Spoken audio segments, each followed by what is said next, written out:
ബംഗാളിൽ കോൺഗ്രസിന് 4 സീറ്റുകൾ തെരഞ്ഞെടുപ്പിൽ നൽകിയേക്കും. മമതാ ബാനർജിയുമായുള്ള ചർച്ച അവസാനഘട്ടത്തിലാണ്.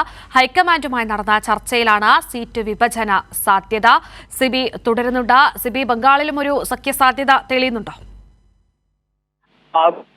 ഈ ഒരു പ്രതിപക്ഷ സഖ്യമായ ഇന്ത്യ ഇപ്പോൾ ഈ തെരഞ്ഞെടുപ്പിന്റെ സീറ്റ് വിഭജനം ഏറെക്കുറെ അവസാന ഘട്ടത്തിലേക്ക് നീങ്ങുകയാണ്. അത് വളരെ ത്വരിതഗതിയിൽ മുന്നോട്ട് പോകുന്നു എന്നുള്ളതാണ് ഏറ്റവും പ്രധാനപ്പെട്ട കാര്യം. അതിൽ ഇപ്പോൾ ഏറ്റവും പ്രധാനമായി വരുന്നത് ബംഗാളിലും സഖ്യ സാധ്യത ഉണ്ടാകുന്നു എന്നുള്ളതാണ്. നേരത്തെ മമതാ ബാനർജി പ്രഖ്യാപിച്ചത് തൃണമൂൽ ഒറ്റയ്ക്ക് മത്സരിക്കും, കോൺഗ്രസുമായി യാതൊരു സഖ്യവും ഇല്ല എന്നുള്ളതായിരുന്നു ആദ്യത്തെ പ്രഖ്യാപനം.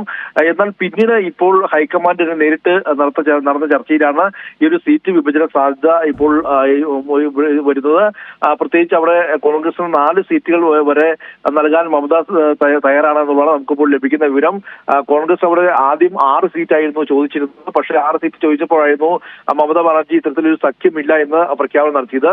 എന്നാൽ പിന്നീട് ഇപ്പോൾ ഹൈക്കമാൻഡുമായി നടന്ന ചർച്ചയിലാണ് 4 സീറ്റുകൾ നൽകിയേക്കുമെന്ന ഒരു ധാരണയിലേക്ക് എത്തുന്നത്.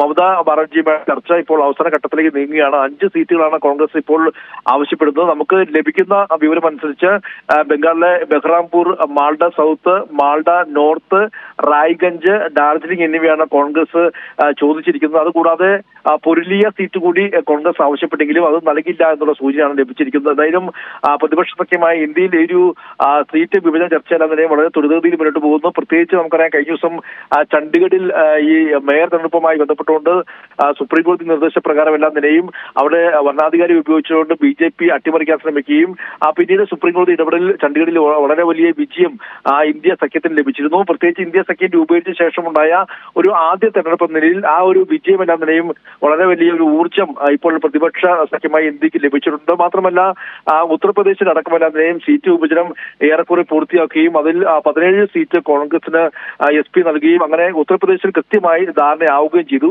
ഇതിന് പിന്നാലെ മറ്റ് പല സംസ്ഥാനങ്ങളിലും സമാനമായ രീതിയിൽ തന്നെ സീറ്റ് വിഭജന ചർച്ചകൾ മുന്നോട്ട് പോവുകയാണ്. എന്തായാലും ഇന്ത്യ സഖ്യത്തിൽ ആദ്യം സീറ്റ് വിഭജന ചർച്ചകളെല്ലാം നിലയും ഒരു കീറാമുട്ടിയായിരുന്നെങ്കിൽ ഇപ്പോൾ അത് വളരെ വലിയ രീതിയിൽ ഐക്യത്തോടെ മുന്നോട്ട് പോകുന്നു എന്നുള്ളതാണ് ഏറ്റവും പ്രധാനപ്പെട്ട കാര്യം.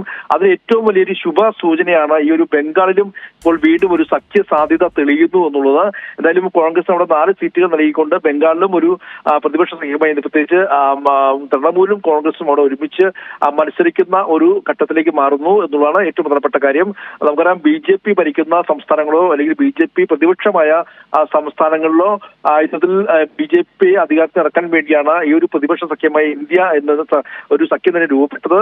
പ്രധാനമായും അത് ഹിന്ദി ഹൃദയഭൂമിയിലാണ് ഇതിന് ഏറ്റവും അധികം പ്രാധാന്യമുള്ളതും. അവിടെയാണ് ഈ ഒരു സീറ്റ് വിഭജന ചർച്ചയിലാണെങ്കിലും കീറാമുട്ടി മാറുകയും ചെയ്തത്. എന്നാൽ ഇപ്പോൾ അതിന്റെ പ്രധാനപ്പെട്ട ഒരു പശ്ചാത്തലത്തിൽ ഇന്ത്യ പ്രതിപക്ഷ സഖ്യമായ ഇന്ത്യ ഈ ബംഗാളിൽ മാത്രമല്ല മറ്റ് UP-യിലും ബീഹാറിലും ജാർഖണ്ഡിലും മഹാരാഷ്ട്രയിലും അടക്കമെല്ലാം നിലയും എല്ലാ സംസ്ഥാനങ്ങളിലും ദില്ലി അടക്കമുള്ള സംസ്ഥാനമെല്ലാം നിലയും ഈ സീറ്റ് വിഭജന ചർച്ച ഏറെക്കുറെ അവിടെയെല്ലാം നിലയും പൂർത്തിയായി വരുന്നു.